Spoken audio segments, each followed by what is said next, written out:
走有美的温馨。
yêu xuân khờ phiền cũng siêu nhẹ chẳng còn rung thiên nhẹ miền ta cao thô giang tiền tình Giêsu nhẹ buồn buồn bữa sao tăng trăng yếm hoa đầy tòng có chân siêu nhẹ chẳng tình siêu hoang nhẹ thòng lo mai làm ham nhẹ yêu hương nhẹ nhàng nắng chân siêu nhẹ chẳng buồn biết mang tu qua có siêu nhẹ chẳng mình cùng bạc miền có siêu nhẹ chẳng mình cùng bạc miền. Greetings from our brothers and sisters in Brazil. Niต่อเจนว่าปวงวิปวงเยว่าเยี่ยมก่อเยียวเยว่าบราซิลตะปงใต้ชำบัววิปวง Thank you so much for scheduling us to be with you this morning. แหล่งจริงปุ่นบัวปุ่นนินเฉียงใต้เต่าคู่เฟียนชาวบัว Thank you for living pleasing to Jesus here แหล่งจริงบัวเจียงบัวโจหอบที่ลุงเยเยี่ยมน้าหลาง and thank you for praying for God's work around the world อย่าแหล่งจริงบัวตะเกาเวที่ลุงเยคู่เฟียนกอมลุงเดีย and thank you for praying for Tim and Martia Franklin in Brazil. แหล่งจริงบัวตะเกาเวเทียมชามอเทียนว่าอิมฮวงแฟรงคลินนว่าบัวเยว่าบราซิลน้ำตะปง We have back here a display that describes a little bit of where we are in Brazil. กะหากางว่าหนูมันเตียนว่าหนูเนี่ยหนูโจตาปุ่นบัวที่ตะก้อนหนูโจกงเยว่าบราซิลตะปงน่ะโจให้ยงกง Brazilians like a special food called rice. บราซิลฟิงเจนหนูว่าอ้อยยุงหางหนูเหี่ยวหางหนูว่าหนูอ้อยหางก่อนเนี่ยหนูเหยียดนี่ก็ได้หนูอ้อยหาง They also eat beans หนูว่าเหยียดตบซะเจน and then manioc flour. It's a root that they grind up. เหลียมันอยู่กันนะเนาะให้จะจุงเนาะป่ะมาหนูหมอมวนตายเหยียดเสมีตัวอยู่ Martia grew up in this town and at the English church here. นี่เอาเยี่ยมกระดิ่งเจียนจะจุปังโฮตาย We met when I came to study the Bible. My parents were missionaries in Brazil. นี่ก็นี่แต่ฉันได้มาเพื่อจะแห่งโตเยี่ยมบุญเยี่ยมตัวปุงมันป่ะหนูป้วงต่อยเมื่อจะนี่ตาหน้าโตกินโซ And God has given us the privilege of returning to Brazil เหลียที่ลุงแองพายหนูว่าโจกงเยี่ยมบุญเยี่ยมน้ำตะปง to teach pastors, prepare pastors to teach the Bible. หนูว่ายาวต่อจิวปังเมียนยาวโตเมียนจุดโตเมียนหนูว่ายาวกินโซโยกินโซหอ And then we also help our Brazilian brothers and sisters start churches. เรียนหนูว่าอยากถึงตัวบราซิลอย่างฟิงเจียนเจียกอนจิวปังเนี่ย So we work with our Brazilian brothers and sisters in preparing pastors and starting churches. เรียนหนูว่ากงเสาหนูว่าถึงหนูว่ายาวบราซิลอย่างเจียนยาวหนูว่าต่อจิวปังเมียนอย่าชาเจจิวปังเมียนต่อเจนชาเจนหนูว่าเยี่ยมสินเฮนชาเจนหนูว่าจ่องเจกงโจ The seminary where we teach is led by Pastor Almi. หนูว่าบิงหนูว่ายาวนักกินโซหอนะนั่นต่อ Pastor เหี่ยวอัลมี And the church that we help start is under the leadership of Pastor David. นี่ก็นั่นต่อหนูว่าบิงนับจิวปังหนูชาเจโจโกยังนับจิวปังนั้นหนูว่าต่อจิวปังเมียนนี่เหี่ยวดาวีฝากองดาวิดWe need your help to pray for us.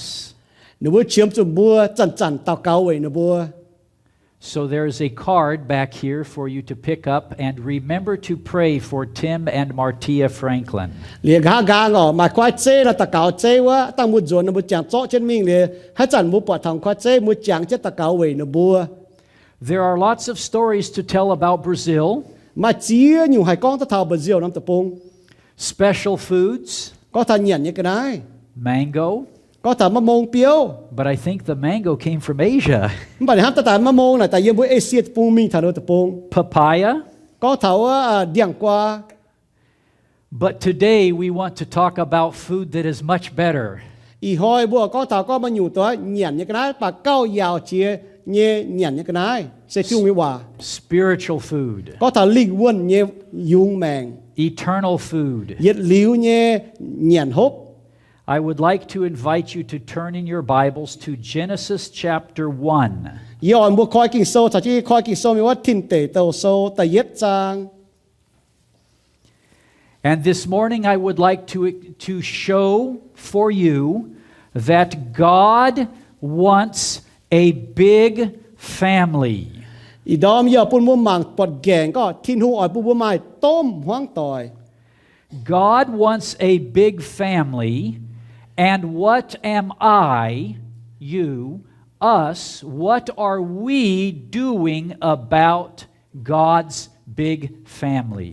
ทินหูอ่อยบัวไม้ห้างต่อยโฮไฟช้ำถ้าทินหูอ่อยบัวเมาลาเมียนกอเจเมียนทินหูอ่อยบัวห้านอโจ In Genesis chapter 1, เยี่ยมทินเตเตาโซแต่เย็ดจาง we have the creation of the heavens and earth. บุปผาทินหูเจลุงเจดาว The one true eternal God created all things. ดูเต้าตัวเจียนว่าเต้าทินหูเจยิงอยู่ใต้ทินหูเจยิงอยู่ใต้ And the peak of creation was man and woman. ตัวหลงจียนินเจเสอป่าเมียน God created many plants and many animals, but only one couple. ทิงเจซ้ำก่อแสงคู่เจเจียนอยู่เดียงบ่าทิงเจเหยียดต่อยเมียนหัง But he told this couple to multiply.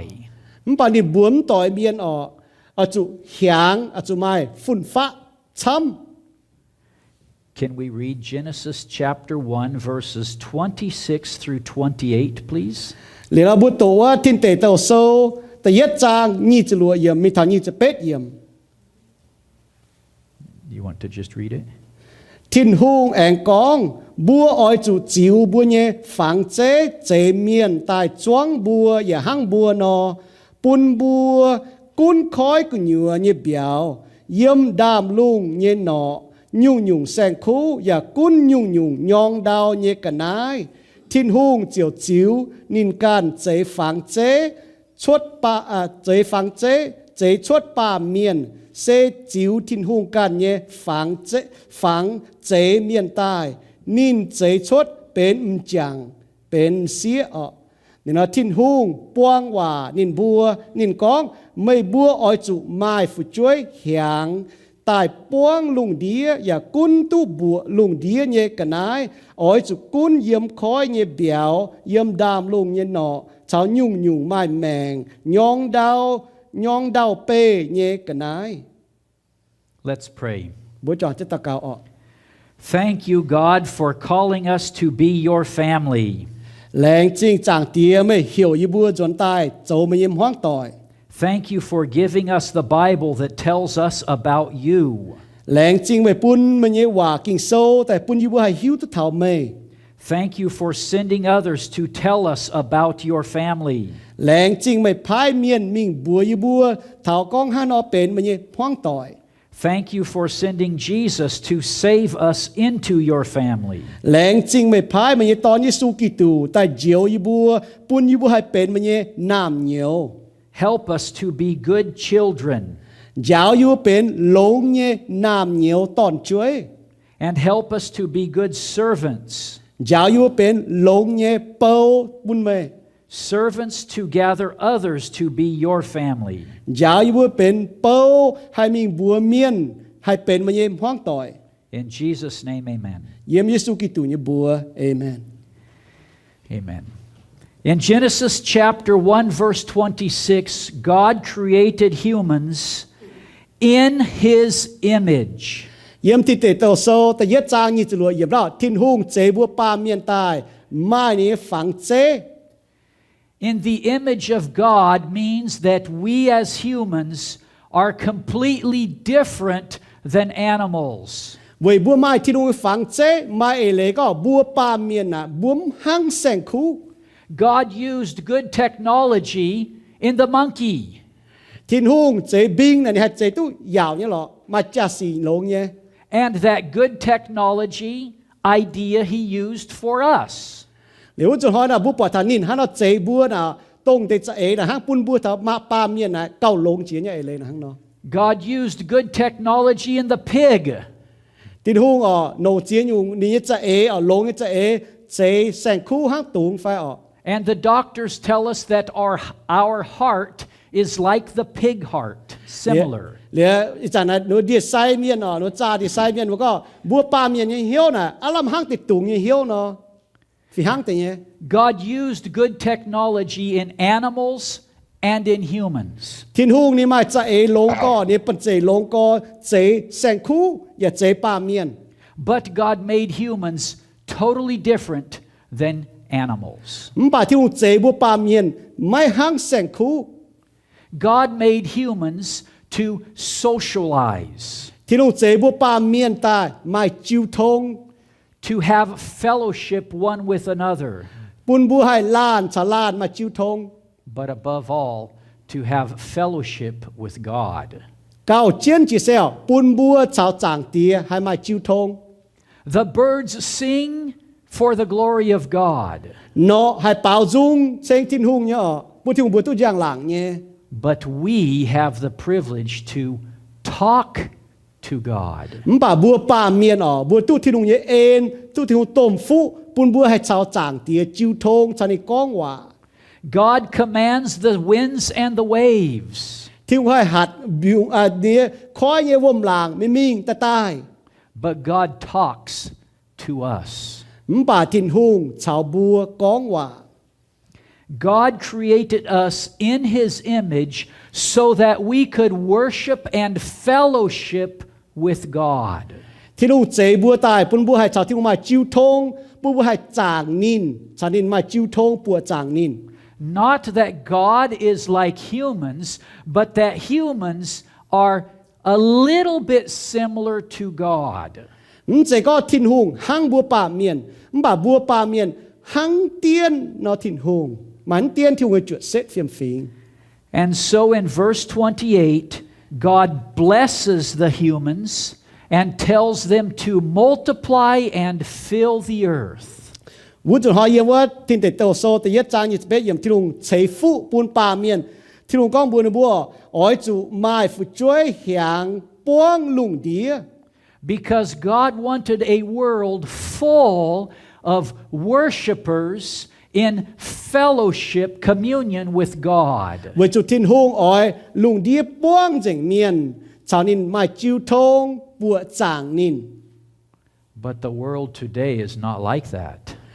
ป่าอีจ่าเนี่ยลุงเดียปวดหังเนาะ The world today is fighting. อีจ่าฮอบุปลุงเดียไม่บ่จ่าเนี่ยสิ Fighting each other because we have fought and do fight God. เวจุบัวตาก็บัวบ่จ่าต่อยชาวต่อยบ่จ่าป่าเวจุบัวต่อยเต็กทินฮุงเรียบุสตาไม่ต่อยเต็กต่อย Nation conquering nations. เวียดนามตะปุงอ้อยกุ้นกันนำตะปุง Governors oppressing their citizens. บัวป่าเจียนเฝ้าหอยนบัวแปะฟิง Employers exploiting employees. โจกงเจียวหอยกงเมียน Employees also doing things wrong. โจกงเมียนยำเจ็บจั่วปุนกงเจียว What happened?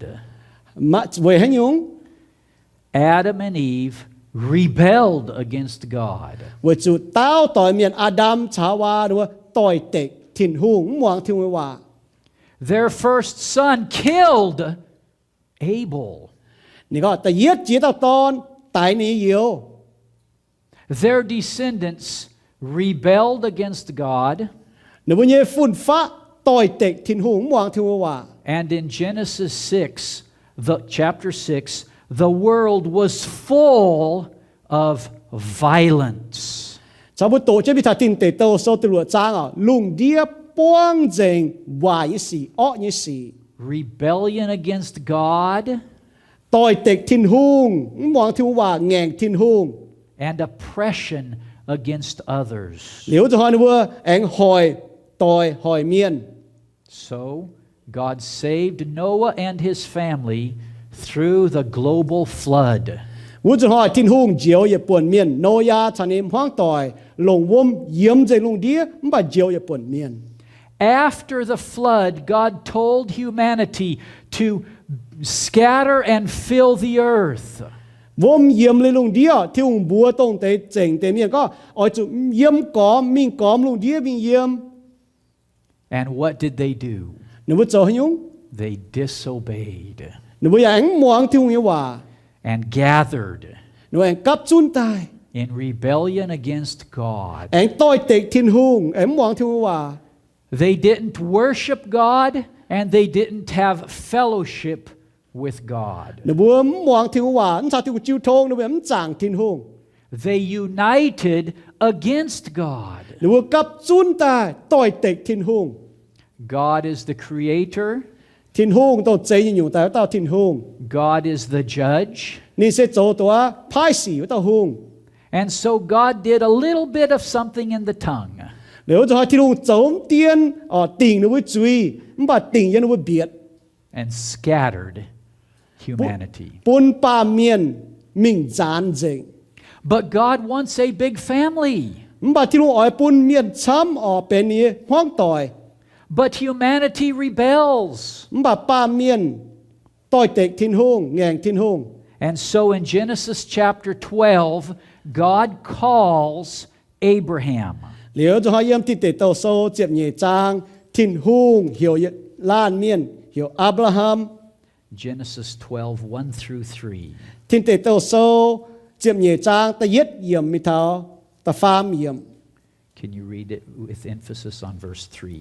Chiếu con bữa Abraham ôi chủ lê gói mà nhé buồn tề mà nhé chiên chế chào mà nhé tia nhé béo mình thảo yê ôi buồn mày hiếu tu nhé tề bông yê ôi chế phú buồn mày cho yết phím hô nhé miền yê ôi buồn mày mai mình hồ mày ya hay buồn miền tu phú hãy tao buông hòa mày yê chiều chế phú buồn vô tao hãy tao chiếu mê y ỏi chiếu với tao vì mê y ỏi chế phú bún lùng đĩa phình phình miền.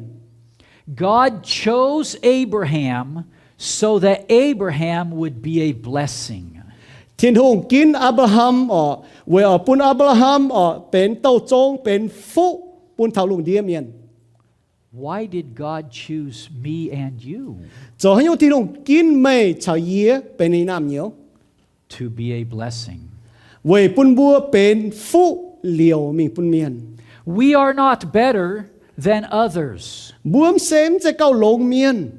But like Abraham, we were chosen for a mission. Bà hăng Abraham nọ thì hùng kín bùa tài mai mẫu tệ nhé mai nhìn phai nhé công.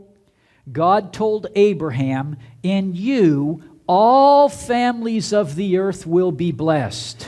Thì hùng con bùa Abraham ở yếm mê ở lùng đĩa biên ở ỏi tu phú. God wants a big family. Thì hùng ỏi mai tôm hoang tỏi ở mai hoang tỏi hồ. And God wants a big family composed of all the families of the world. Thì hùng ỏi mai tôm hoang tỏi bằng để tôm hoang tỏi này lùng đĩa chia nhung miền cặp chun bên hoang tỏi. This is the solution to the world's problems and wars. Nãy bên tôi chế thảo lùng đĩa biên như xì lùng đĩa biên buông như cháu nhau như yết chung sẽ bên chế sẽ na khu phiền nè. This is the solution for my war against God. Nãy ya bên chế ở phải có bên trò buôn thảo bùa thảo tin hùng như xì. God chose Abraham, and through Abraham, all families of the world would be blessed. Thì nụ kín Abraham tao lẽ với bún lùng đĩa miền ở hải tu phú với Abraham. That promise focuses on Jesus. Lẽ như hòa có lùng đĩa miền ở tu phú ở phi miền ở tu phú với Abraham này ye chung bùa nụ thảo ở Giêsu Kitô với Giêsu Kitô tàu chung ở. God sent Jesus to restore rebellious humans. Thiên hùng ở chàng tía phái ní tao Giêsu Kitô tại chúa phải có tại mái phải tại chiếu đó tôi tịch hiếu ngàn như miền. So in Matthew chapter 16, notice we are going through the Bible, Matthew chapter 16. Yếm ma thái sâu tiếp lụa trang bố mạng ở nín yếm thịt tế tàu giáo chân mình bố mạng thảo ma thái sâu 接落章。 Matthew chapter 16, Jesus here is rejected. 因那接落章了，耶稣哦面硬耶稣。 In verse 13, he asks his disciples, "Who do the people say that I am?" 因为接翻因为นี่นะก็面講意思因為接落因為นี่ก็面講นี่是ตรงให้เต้า And the people considered Jesus, John the Baptist, or a prophet, or Elijah. มาแต่เนี่ยก็ไม่ใช่ตัวเมียนอิลียาไม่ใช่เต้าออก Rebellion. หนูพูดต่อยเตกเท้าทินหง Jesus is God. เยซูใช่ทินหงสิงตอน He is the Messiah. นี่ใช่เจียวเยซูกิตู He is the Savior of Israel, นี่ใช่แต่เจียวอิสราเอลเมียน so that through Israel, Abraham, he could bless the world. เวทงเท้าเดี๋ยวนี้โตจงอับราฮัมไม่โตจงออกเรียกให้เป็นฟูบนเท้าลูกเดียเมียน But they killed Jesus. บ่าหนูตายเยซูกิตู That's further in Matthew, but here in Matthew 16, before the crucifixion, นายเซดูตายเยซูมิงด่างแต่ออกไปยันน่าจะหลวดจางนะเซ Jesus says, verse 18, ยูจะเป็ดเยี่ยมเยซูกอง Matthew 16:18, please. มาไทยโซเลยนะจะหลวดจางจะเป็ดเยี่ยมเยี่ยเจียวนี่ก็นะว่าพีเตก็เยี่ยเจียวบัวไม่เซพีเตเยซูกองก็เยี่ยอ้อยเหลียบเยี่ยจิวปังเยี่ยมน้านอมละเป๊กงายไต่เยชะเหยียดหลิวไม่ให้หิงจิวปัง Jesus said, I will build my church. เยซูก็เยี่ยอ้อยเหลียบเยี่ยจิวปัง The church, จิวปังก็ God's family. จิวปังเซทินหูเยี่ยมพ้องต่อย Through the rebellion against God's plan for the Messiah, เวจุเมียนต้อยเตกเท้าทินหูเยี่ยหลิวเลยเท้านี้ตอนโจยโกงออก the Messiah was condemned for us. นี้ตอนอจุไตเวยบัว We deserved condemnation. บัวหอบจุติงจุย Jesus received condemnation. เยซูจุติงอจุไตเวยบัว But Jesus is God. บ่าเยซูเซทินหูสิงตอนออก He rose again and gives us eternal life. นี่แองนางใต้เวยบุญบัวให้ตู้เหยียดหลิวเนี่ยแมง Eternal life. เหยียดหลิวเนี่ยแมงออก What is that? เหยียดหลิวเนี่ยแมงนะฮะยุง Family of God. เหยียดหลิวเนี่ยแมงเซเป็นนี่เยี่ยมห้องต่อเหยียดหลิวออกจะที่เยี่ยมห้องต่อเหยียดหลิว To live forever with God. เหยียดหลิวทุกชาวที่ลุงเยี่ยมนะเซเป็นเยี่ยมห้องต่อนะห้างนอ Amen. เอเมนยังไง God wants a big family. ทินหูอ๋อยปูบัวเป็นต้มห้องต่อยอ๋อยไม้ต้มห้องต่อย All of humanity rebelled in the garden, just a couple. คุณก็เต้าต่อยเมียนหนูบัวต่อยเต็กทินหูหนูบัวแงงทินหูออกเร็วไปจุหนูบัวโจเต้าต่อยเมียนเหยียดจูงปาเมียนไม่หนูบัวจุยเนี่ยป้วนเหยียดจูงปาเมียนต่อยเต็กทินหู All of humanity rebelled at the flood and at Babel. บุปผาเหยียดจูงปาเมียนตาก็ต่อยเต็กเยี่ยวัววัวเหยียบเนี่ยจะโหเยี่ยว่าวัวน้อมฟันทับวัวออก God chose Abraham that through Abraham God would build a big family. ที่นุ่งกินเหยียดลานเมียนอับราฮัมเยี่ยมอับราฮัมเนี่ยโตโจงที่นุ่งอ่อยปุ่นลุงเดียเมียนให้ตู้เจียวให้เป็นต้มห้องต่อย Abraham's great descendant, the God-man Jesus Christ, was crucified.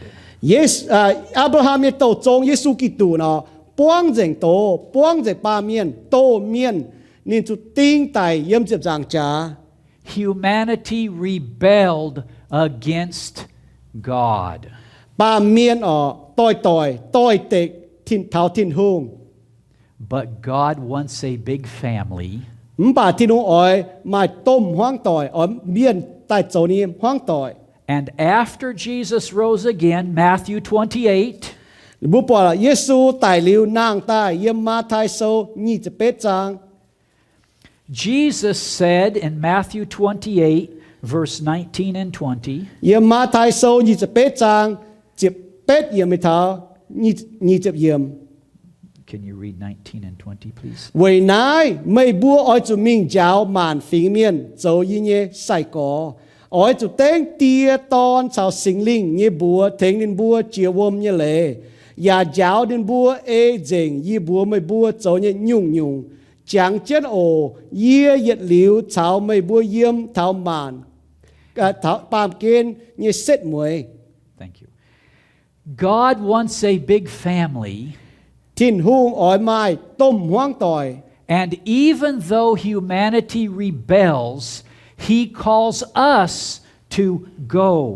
Mai kun có ba miền nó ngẹng thiên hung tỏi tịch thiên hung, bà thiên hung phai bùa hiểu bùa minh cóm lùng đĩa bùa miền thạc cú phiền. Jesus said, "Go and make disciples." Giêsu có minh bùa miền rồi Giêsu sai có. God wants a big family. Thiên hung ỏi bùa mai tôm hoang tỏi. What am I? What are you? What are we doing about that? Liền mê chào yê bùa dấu như buồn bùa học cho hắn nó dấu. There are still many problems in the world. Lùng đĩa cái mai chia nhung xì. Nation conquering neighbors. Việt Nam tập trung bỏ bài cả năm tập trung. Neighbors oppressing their neighbors. Buồn miền hỏi buồn miền. Families fighting. Hoang tỏi mai học phim tông ế bỏ trả. What is the solution? Cho phải có che như nè hay nhung. Jesus is our Savior. Giêsu bây giờ chiều chiếu sẽเป็นcho phải cóเป็นđịa phải cóเป็นche tông tây trung sĩ nè. Jesus turns enemies into children. Giêsu bùn vinh vắngเป็นnam nhiềuเป็นphật chúa. Paul speaks of this in Romans chapter 5 with the word reconciliation. Paulo ni có thà có yếm lô ma số tầm chan có bùn bùa tu chào thiên hùng họp hiếu ê lệ. Reconciliation from an enemy to a friend. No, from an enemy to a son. Bùa sẽ số miền trên đàng bùa cho thiên hùng vinh vắng, bùa cho bốn cái xiên thiên hùng chế hồ. Bà yếm bùa xiên thiên hùng ta thiên hùng bùn bùa tu chào thiên họp hiếu yếm vinh vắng bên nam nhiều. God wants a big family. Thiên hùng ỏi bùn bùa mai hoang tỏi hồ phai hiang phao có tầm hoang tỏi sẽ xiên thiên hùng miền. But Satan uses nations to fight and kill. Bà miền như hùng Satan ở bố bọt đi nồng miền nồi ye phím hỏi ye phím tai ye phím. Satan uses people to oppress others. Miền như hùng ở lồng miền hỏi miền. And there is much suffering and fighting in all levels of the world. Vì nãy ở bố bọt thắm cún hát giang hát xét hát buồn ở như nãy bàm kia nó cún phải hô hô ở bố bọt mai miền chủ xỉu khâu mà khâu nàn khuôn nàn như xí. The world needs Jesus. Bàm kên bàm miền với chiếm chủ Giêsu. John chapter 1. Gioan sâu ta yết trang. John chapter 1 verse 11 and 12. Gioan sâu ta yết trang tiếp yết yểm mi tháo tiếp nhẹ yểm. Can we read it please? Nín tai tháo nín can nhẹ tẩy bông nín can nhẹ miênอย่าไม่จิบnínป่าจิบnín nhẹ nínอย่าเสียนเขาníนวัวเตníนปูนไม้เละเป็นทิ้นหุ่งnhẹน้ำเหนียว Through Jesus we can become children of God. 为耶稣为耶稣为เสียนเขา耶稣บัวให้เป็นนี่น้ำเหนียว How do we become children of God? บัวให้เป็นเยซูน้ำเหนียวเป็นเยซูเนี่ยห้องต่อย By believing in Jesus. เซเวยบัวเสียนเขาเยซูกิตู But as many as received him, we have now the right to become children of God. ตัวบัวจิบอย่าเสียนเขานี่เนี่ยบัวไม้เละเป็นทิ้นหูเนี่ยน้ำเหนียวเป็นทิ้นหูเนี่ยห้องต่อย God wants a big family. ทิ้นหูอ่อยบัวไม้โหเนี่ยห้องต่อยหยางเนี่ยห้องต่อย But Satan and nations and rebellious humans war and kill. Kun có thiên hỏi bùa mai hàng hồi hoang tỏi và bùa bọn miên cho như công bà miên cho như công tập buông cho như công mà chỉ dùng bỏ trả chỉ dùng hỏi chỉ dùng tài cháu hỏi chiến. God sends us to build His family. Thiên hùng phái bùa mình liệp và có mình chế nên nhiệm hoang tỏi. What are some problems that we face in Brazil? Nếu bùa yếm Brazil tập buông nè mà hắn dùng tăng trên ghé trên bùa bùa mai chế thiên hùng yếm hoang tỏi. One problem is that our children get distracted. Yên dùng xì yên ô tập buông này xe bọn lún úp bàn phải chơi lún bàn nữa bà chia dùng dao nữa bùa chia dùng bang nữa bùa chia dùng thò nữa bùa. Children of Christians are not children of God. Xiên Giêsu miền như phải chơi à, không phải có được chơi là xiên theo người miền. Children of Christians need to learn and need to be taught about God. Xiên Giêsu miền như phải chơi à, chiếm chủ Xiên Giêsu miền giáo được bùa thảo thiên hùng nhé, vì chủ nó bùa có được Xiên Giêsu hám chơi mà lại có được chơi à Xiên Giêsu miền. We need to teach our children about God. Bùa chủ giáo bùa như phải chơi thảo thiên hùng. We need to teach our children to know God. Bùa chủ giáo bùa như phải chơi hiếu tu thiên hùng. But in Brazil, our children get distracted. Yếm Brazil à, phải chơi sắp như lún bàn mà chia dùng tay bang nữa bùa, chia dùng tay đua nữa bùa, chia dùng tay dựa nữa bùa. With technology, Vì chủ nó mai trả xì, with movies, vì chủ nó mang phang nàng phân ý, with friends, vì chủ mà tế tỏi phân ý.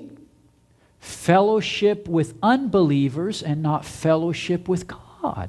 Liền nó chẳng mình chấm xiên thu miên châu tỏi dào, bấm chào tỏi xiên thu miên, chiêu thông, phải cho chào thiên hùng chiêu thông. In Brazil, our children get distracted.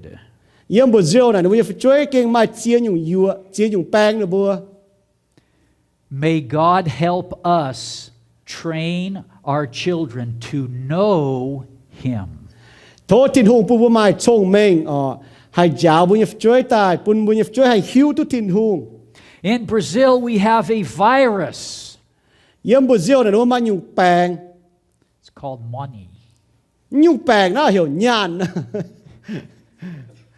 Nhàn như bang, cái nhàn như vuông bang, này có vuông bang, nhàn như vuông bang. Sometimes God's children get infected with money and ignore God.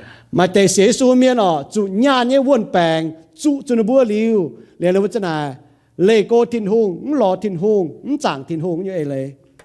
It's hard to survive in Brazil. Kinh tu có chiang yếm năm tập buông But God has given peace in Brazil.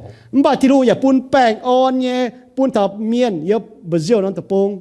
It is the fifth largest country in size. Nếu có yếm lại lùng đĩa đó, năm tập buông này tầm mua năm tập buông đó, đi nhé tê chép là hô chia tầm mua xếp. There is peace and many natural resources. Nếu mà chỉ dùng bang lọi nó bà chỉ dùng đó thiên hùng chế tại cái này kinh, nếu thiên hùng chế tại cái này kinh rồi nhé. It's not easy to get ahead. Yếm là năm tập buông này kinh chế hùng hề, bùa hay mình u đảng nha, với chủ là kinh có tập buông chiếm như lê. But it's tempting to work on Sunday. Mà chỉ dùng dựa nó bùa đua nó bùa, bùa chẳng hỏi á, mình bùa chẳng bà mình cho công. It's tempting to try a little harder to get more money. Kinh mà chỉ dùng đua nó bùa dựa nó bùa yên cho hỏi có chăm tệ, nó nói tụt tiền nhang có chăm tệ, mà chỉ dùng tay dựa thằng nó bùa yên đang tập buông này. Brazil is a democratic country. Năm tập buông nó bè phim hay kín hùng nhé. We have elections. Nếu mai kín hùng nhé. Sometimes God's family gets too distracted in elections. Để ba sẽ số miền nó bùa chân à, bùn kín hùng như cháu cún trên nó bùa liền nó chân à, ham thảo kín hùng hăng. The Bible tells us to be good citizens and pray for the prosperity, the peace of our country. kinh sâu mình như giáo thảo bố có bùa cho tao cáo về bùa như tập bún bùa mai tập bún bún tao cáo về chiến phố bùa tập bún mai on lọ mai bèn on bùa tập bún hay hoàng xiang. But ultimately, peace and blessing comes through Abraham's great descendant, Jesus. Bà chiến lọ bèn on lọ nè yếm Abraham nhé dây phun Giêsu Kitô đủ tao hay bún bùa mai nái. God has blessed Brazil in many ways. Thì nông dây phun bún năm tập bún Brazil nè kinh xăm nhé. Jesus is building his church in Brazil. Giêsu liệp chiu bang yếm năm tập bún yếm Brazil năm tập bún. May Jesus build his church around the world. Thố thiên hùng liệp chiu bang cóm lùng đĩa. And how does Jesus build his family? Giêsu hắn liệp nế chiu bang liệp nế hoang tỏi. Through us. Vì bùa nín lồng bùa châu. Let's not get distracted. Tung bún hắn nhung quả bùa, bèng bùa, dụa bùa, yếm bùa yếm bèng. May Jesus help us be good children. Thố thiên hùng bùa bùa bền khu nam nhiều, khu xiển Giêsu như miên. And calling others, other nations to be part of one family, God's family. Vì bún bùa hai bùa miên, cóm lùng đĩa, hiểu nó dọn tại bền Giêsu nhâm hoang tỏi, bền Giêsu nam nhiều, hiểu nó dọn tại xiển khảo Giêsu. We in America Bùa yếm mấy cua tập bùng. need to pray for our brothers and sisters around the world Bùa cho tao cáo về bùa nhé có yếu, yếm cóm ná lùng đĩa. who are caught among warring nations, Vì cho yếm nó bùa tập bùng là mai thai bèng, yếm nó tập bùng là mai bó trả như xì. who are trapped in exploitations. Vì cho yếm nó tập bùng là nó nìm miên mình mài phải hăng nó. Our brothers and sisters who are being oppressed. Bùa nhé có yếu, xế xô bia có yếu, chú hùng cha hỏi, chú chiên phâu hỏi, chú miên hỏi. Pray for them to be a blessing. Tao cáo về nó bùa hai liều thiên hùng như phú. Pray that through them, Jesus' resurrection power will build his family even in oppression. Thố thiên hùng bùa nó bùa, cũng có yếm nó bùa chú hỏi, chú chế, chú bóng, chú chiên như xì. Bà thiên hùng hay dây tôm cha hay lồng nó bùa tài, hay chúng ta có liều thiên hùng phú. Bà hay bùa miên thảo khu phiền liều, bùn miên hay bề thu hoang tỏi. Liều bùn nó bùa hay hiáng, phải có bùn thiên hùng khu phiền hay hiáng, yếm nai lùng đĩa. And may God help us be focused in building his family. Thố thiên hùng bùn bùa màng tình, chun tình hiếu màng tình, hắn họ có bền thu nam nhiều, chào trên nín mai buồn cho công, bùa miên tại bền thu hoang tỏi. God wants a big family. Thiên hùng ỏi bùa mai hiáng nhâm hoang tỏi, hô nhâm hoang tỏi, mà miên chăm bền ní nam nhiều. Will God build a big family? Thiên hùng ỏi liệp tôm hoang tỏi phải. Revelation chapter 5 Lào yang sâu tầm trang. speaks of a multitude Con thảo miền chăm có. of all nations, peoples, and languages Có thảo chia nam tập bông, chia nhung phình miền, chia nhung hòa. worshiping God. Bùa chàng thiên hùng.